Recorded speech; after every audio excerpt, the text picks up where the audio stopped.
Assalamualaikum warahmatullahi wabarakatuh.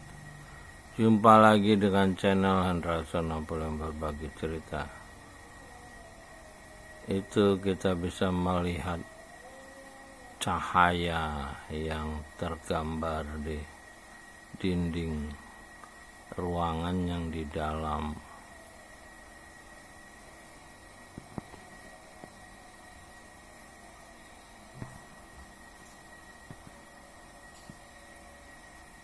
Jadi teknologi rekayasa cahaya inilah sebetulnya yang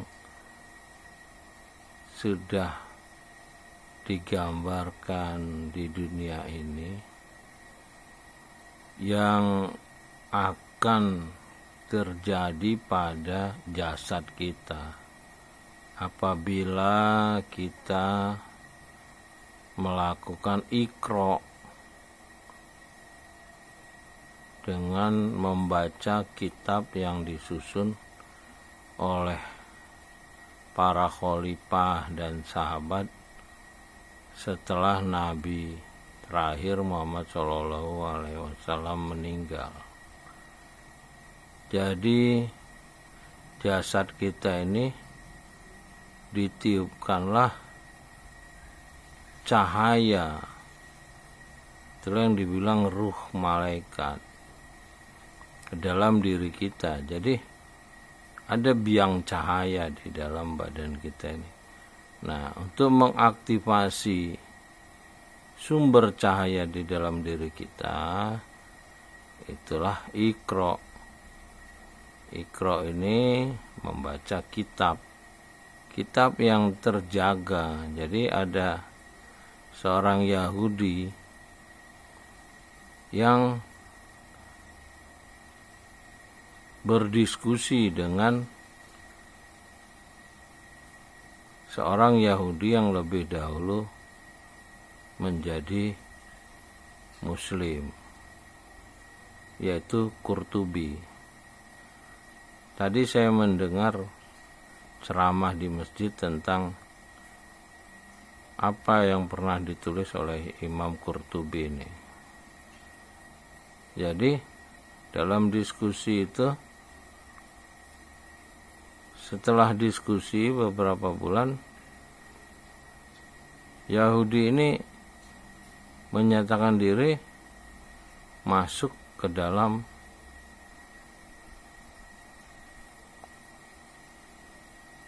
Islam, Muslim, setelah dia melakukan eksperimen. Jadi dia melakukan eksperimen itu dengan mengambil 3 lembar surat Taurat, dia copy, lalu dia robah,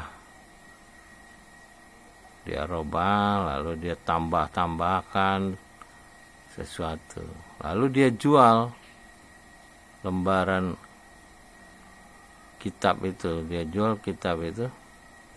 dan dibeli oleh orang. Begitu juga dia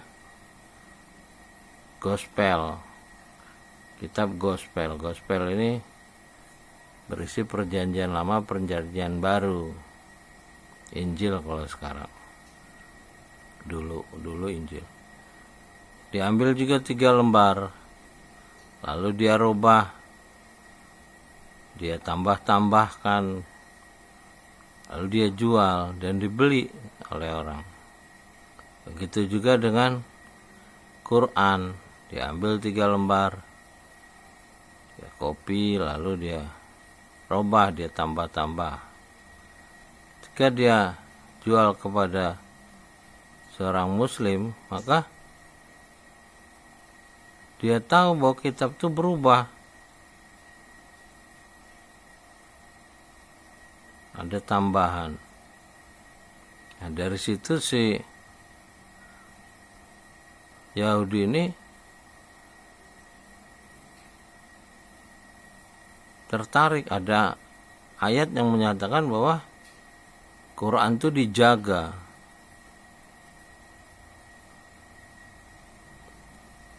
Ada dijaga oleh yang pencipta langit dan bumi. Ada Dan kitab itu sudah 14 abad tidak berubah satu huruf saja. Disitulah dia yakin bahwa ini ada yang menjaga. Yang menjaganya pencipta langit dan bumi. Ya, seperti kita tahu, kitab itu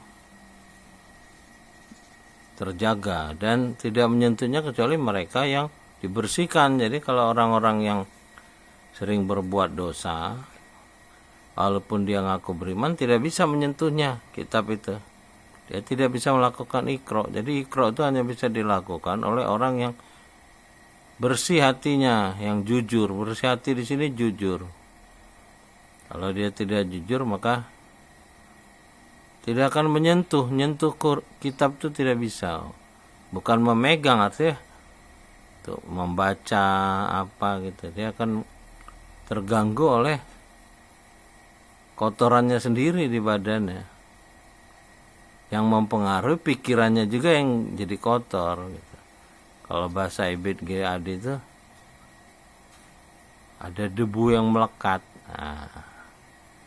Ya, mudah-mudahan kita bisa mengambil hikmah dari gambar ini, bahwa cahaya di dalam diri kita itu bisa memancar ke seluruh diri kita setelah kita iqra, memahami isinya. Nah, apabila diri kita sudah bersinar oleh iqra, tunjuk kitab cahaya itu, maka ketika kita meninggalkan jasad kita, maka kita akan dijemput oleh 8 malaikat sebagai singgasana pencipta langit dan bumi. Jadi singgasana pencipta langit dan bumi itu dipikul oleh 8 malaikat. Berarti apabila kita iqra, maka kita menjadi singgasananya pencipta langit dan bumi. Ya, mudah-mudahan ini menjadi hikmah. Kita bisa saling belajar, saling mengisi, dan kita diberi kekuatan untuk jujur dan menjalankan partai jujur yang akan berhadapan dengan pendusta, yaitu Dajjal.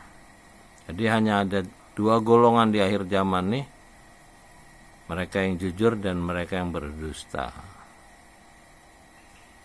Mudah-mudahan kita diberi kekuatan yang menolong. Robi adilni mudkhala sidqi wa ahrijni mukhraja sidqi wa jalni ladun ka sultanan nasira. Salamun kalami Rabbi Rahim. Salam dari Muhammad Handrason Napoleon, berbagi cerita